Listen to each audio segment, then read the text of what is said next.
कि थोड़ी सी चूड़ियाँ पहन ले मोदी, एक घंघरा सिलवा ले। तेरे गुजरात में कपड़े का व्यवसाय बहुत लंबा चलता है, उसी में जाके गुजर बसर कर ले।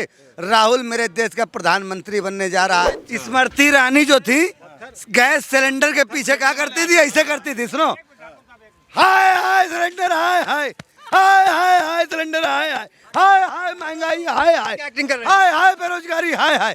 एक्टिंग नहीं कर रहे हैं, ये हृदय की आवाज है। अपनी बीवी का जेवर बेच के रमाबाई में जब गुजरात मुख्यमंत्री थे नरेंद्र मोदी, तो मैंने अपनी बीवी का जेवर बेच के 2000 पब्लिक ले जाके उनका नामांकन किया था। क्यों पछतावा हो रहा है? पछतावा भैया है। हमारे मेहरारू आग लगा के मर गए। काहे लिए मर गए जानते हो? कि तुम नेतागिरी न करते, कहीं तुम नौकरी करते, चाय बेचते, ठेला लगाते, फुटपाथ पे भीख मांगते। अगर हम भाजपा के 20 साल पुराने कार्यकर्ता हैं, उनको बीजेपी में आप हैं? बीजेपी में था। आज मुझको 15 दिन छोड़े हो गया। साधु संतों के दिन नहीं बदले हैं। जो साधु संत अपने मठाधीश में रहते थे, उनको भी जो है ना लंगोटी पकड़ा दिया हाथ में, कमंडल पकड़ा दिया साथ में, और कहा जाओ तुम अयोध्या की परिक्रमा करके आओ। उनका डंका बज रहा है, विदेश में डंका मोदी जी का बजता है। विदेश हमेशा टिश्यू पेपर से अपना पिछवाड़ा पूछती है। आज वो जल पाने लगी है, मोदी का देन है कि वो शौच करने लगी है।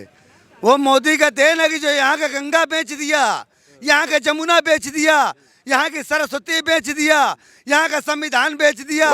हमको फिर से गांधी चाहिए, हमको फिर से सागरमती के संत चाहिए, हमको फिर से रघुपति राघव राजा राम पतित पावन सीताराम, हमको फिर से चाहिए ईश्वर अल्लाह तेरो नाम सबको सम्मत दे भगवान।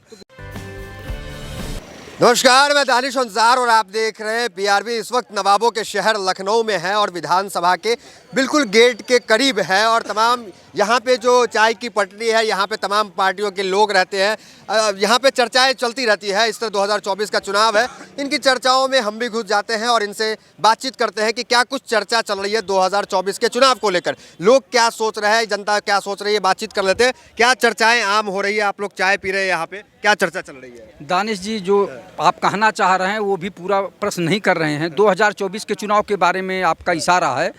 तो 2024 में जो इंडिया बना हुआ है, इसके नेता राहुल गांधी जी हैं, जो देश में बहुत तेज़ी से प्रयास कर रहे हैं और जनता को आकर्षित कर रहे हैं अपनी तरफ। और 2014 और 19 के चुनाव में जो मोदी जी की लहर थी, मोदी मैजिक कह ले, मोदी मैजिक कह लीजिए या पूर्ण बहुमत नहीं, प्रचंड बहुमत की सरकार दी गई थी, लेकिन जनता को उनसे अपेक्षा भी थी। चूँकि उन्होंने एक वादा किया था, 2 करोड़ लोगों को प्रतिवर्ष रोजगार देंगे, भ्रष्टाचार समाप्त करेंगे और विदेशों में जमा काला धन वापस लाएंगे और जनता में खुशहाली लाएंगे, लेकिन वो कर नहीं पाए और न उस पर वो बोलते हैं। नंबर 1 बात, जहाँ तक भ्रष्टाचार समाप्त करने की बात कहे थे, तो वो महाराष्ट्र में गिनाते थे कि अजीत पवार के ऊपर है केस और भ्रष्टाचारी हैं, फला भ्रष्टाचारी, फला, ऐसे पश्चिम बंगाल में कहते थे, मध्य प्रदेश में कहते थे, यहाँ तक कि उत्तर प्रदेश के नेताओं के ऊपर भी भ्रष्टाचार का तमाम आरोप लगाए थे।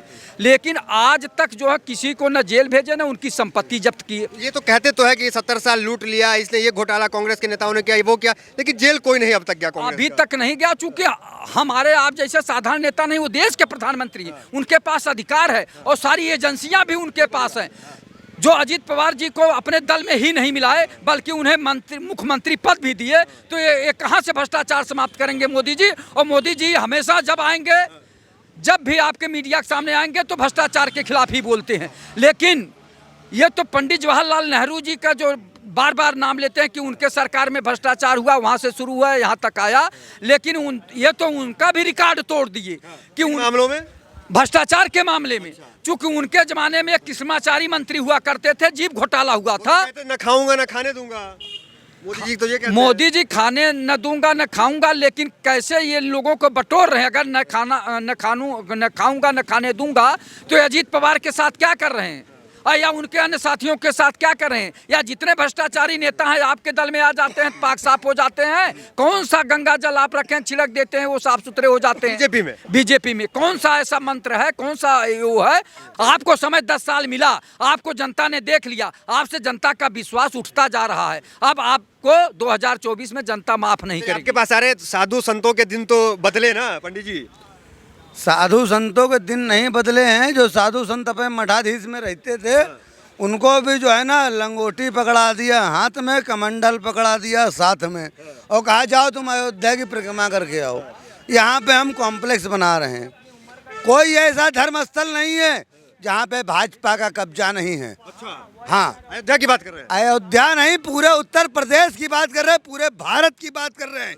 जितने प्राचीन प्राचीन मंदिर थे इन भाजपा वालों ने तोड़वा के रख दिया है।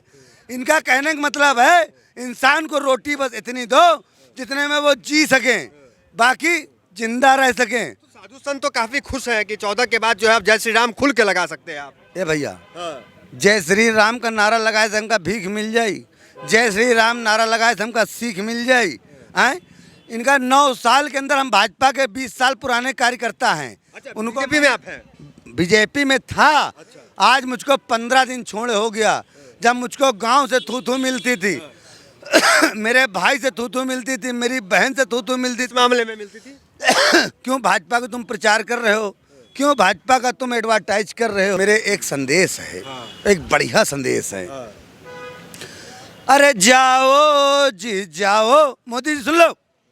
अरे जाओ जी जाओ, जरा इतना सुन लो, थोड़ी चूड़ियाँ पहन लो, एक घघरा सिलवा लो। तो मोदी जी के लिए मेरा संदेश है कि थोड़ी सी चूड़ियाँ पहन ले मोदी, एक घंघरा सिलवा ले। तेरे गुजरात में कपड़े का व्यवसाय बहुत लंबा चलता है, उसी में जाके गुजर बसर कर ले। राहुल मेरे देश का प्रधानमंत्री बनने जा रहा है। जी को सेवा का मौका नहीं देंगे 24 में? सेवा? उसने कोई ऐसा अवसर ही नहीं छोड़ा कि उसको मैं सेवा का मौका दूं। उस मोदी जी ने कोई ऐसा अवसर ही नहीं छोड़ा। एक प्रधानमंत्री हिंदुत्व का डंका बज रहा है, विदेश में डंका मोदी जी का बजता है, भारत में हिंदुत्व की इतनी बात हो रही है। देखिए, विदेश हमेशा टिश्यू पेपर से अपना पिछवाड़ा पहुँचती है। विदेश हमेशा टिश्यू पेपर से पिछवाड़ा पहुँचती थी, आज वो जल पाने लगी है। मोदी का देन है कि वो शौच करने लगी है। वो मोदी का देन है कि जो यहाँ का गंगा बेच दिया, यहाँ का जमुना बेच दिया, यहाँ की सरस्वती बेच दिया, यहाँ का संविधान बेच दिया, यहाँ की मर्यादा बेच दिया। और जब सब कुछ तुमने बेच दिया तो राम मंदिर बनाने के तुमने ढोंग क्यों किया? मोहब्बत की बातों से चुनाव में कामयाबी मिलेगी क्या? बहुसंख्या का वो समर्थन मिलेगा क्या कांग्रेस को? भैया वक्त आने दे, बता देंगे तुझे आसमां, हम अभी से क्या बताएं क्या हमारे दिल में है। आप उसको एकदम भविष्य के गर्भ में छोड़ दो। समय का इंतजार करो, 3 महीना गया, माघ दिन 29 बाकी, 3 महीना इंतजार करिए। और जब आप भी घोड़ा से नीचे जमीन पर आ जाएंगे, जब आपकी सेना मेरे सामने खड़ी होगी, तब आपको अपने औकात का, अपने सेहत का, अपने ब्रांड का, अपने हिंदुत्व का जंग मैदान में होता है। जंग जो है आसमान में नहीं होता। अब तक आप आसमान का जंग किए हैं, अब आपको धरती का जंग करना है। धरती में इंडिया की जो सेना है उसका जवाब दुनिया के किसी सेना के पास नहीं है। इसलिए आप समय का इंतजार करिए साहब। ये देश बड़े चेहरे मोदी को आप जो है इतना बड़ा टारगेट दे। कौन बड़ा चेहरा? और छोटा चेहरा है, चौकीदार है। वो चौकीदार राजा बन के बैठा है, चौकीदार का नाम दे दिया, राजा बन के बैठा है। भ्रष्टाचार बड़ा चेहरा नहीं मानेंगे? काहे का बड़ा चेहरा? कौनी बात का चेहरा? कौनी बात का चेहरा?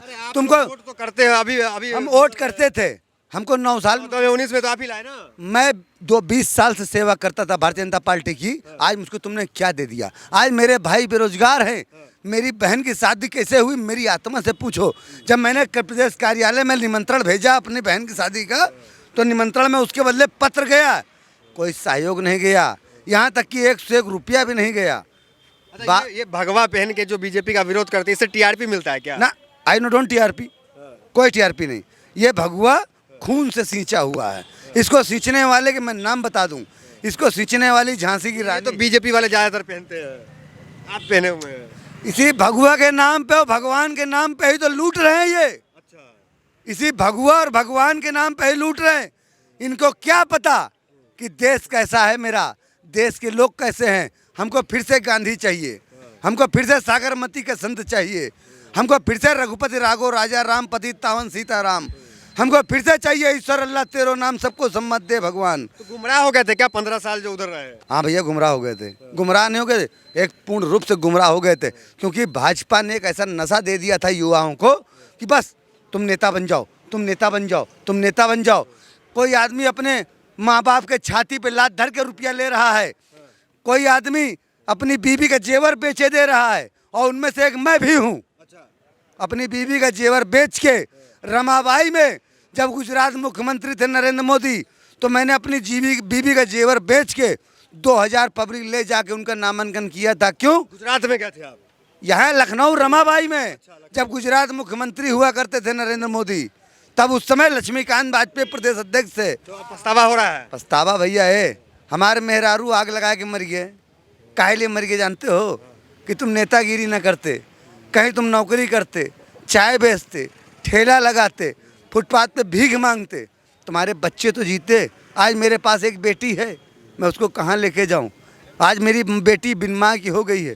जिस औरत का श्रृंगार चला जाता है तन का, वो औरत विधवा से भी ज़्यादा बदतर। श्रृंगार जो है वो बीजेपी के नेताओं के पीछे आपने लगा दिया। और जानते हो बीजेपी के नेताओं ने क्या कहा मुझसे? तुम तो मेरे अपने हो, तुम कहाँ जाओगे? औरों को लाओ, उन्हें अपनाओ, उन्हें अपना बनाओ। हम औरों को लाते गए, बनाते गए। जब सुनील बंसल के पास मैं गया, यहाँ पे संगठन मंत्री थे उत्तर प्रदेश के, मैं गया, मैंने कहा मंत्री जी मैं आज 20 साल से सेवा कर रहा हूँ, मुझे कोई दायित्व दीजिए, समाज में सेवा करने का अवसर दीजिए। कहीं ठीक है आप रायबरेली जाइए। मैं रायबरेली गया, मैं जिला अध्यक्ष से मिला, जिला अध्यक्ष ने मुझसे चाय पिलाया, पानी पिलाया, और उसके बाद में मुझको ले जाकर रायबरेली जिला अस्पताल में बैठा दिया। हमने पूछा भाई साहब क्यों यहाँ हमको लाए? कहीं ना आपको रक्तदान देना है। हमने कहा अभी हमने 3 बार रक्तदान दे चुके, चौथी बार क्यों ले रहे हो आप? कह रहा नहीं आपको देना पड़ेगा, आपको पहचान चाहिए कि नहीं चाहिए, आपको पद चाहिए कि नहीं चाहिए? हमने कहा चाहिए अब तत्काल ले लो। एक तो हाथ में बॉल पकड़ा दिया, हम दबाते रहे और ब्लड निकलता रहा, बॉल दबाते रहे। युवा नेताओं की हालत है बीजेपी में भाई साहब, भाजपा ने सबसे पहली काम तो जो युवा आवाज़ लगाते थे, आवाज़ उठाते थे, उनका रक्त लेके उनका एनर्जी कम करने का काम किया। उसके बाद में महंगाई बढ़ा दिया, महंगाई बढ़ा के आदमी को कम खाना, कम सोना, उस पर मजबूर। कांग्रेस में आ गए तो इसमें सब आनंद में है। ये भैया कांग्रेस में नहीं आनंद में है। कांग्रेस में जब से आए हैं तब से हमारा आधा पागलपन खत्म हो गया है। हिंदू, मुसलमान, सिख, ईसाई, चमार, पारसी, जो भी बिरादर है हमको अपने गले से लगा रहा है। यही कह रहा है पंडित जी हम आपके पैर छुएं कि आपके पैर धो के पी लें। यही कहता है, हर आदमी मुझसे यही कहता है। क्योंकि मैं मोदी का बहुत परम भक्त था। मैं मोदी का साथ छोड़ दिया हूँ, आज मैं राहुल का भक्त हो गया हूँ। राहुल प्रधानमंत्री देश का बने, यही ईश्वर से प्रार्थना करता हूँ।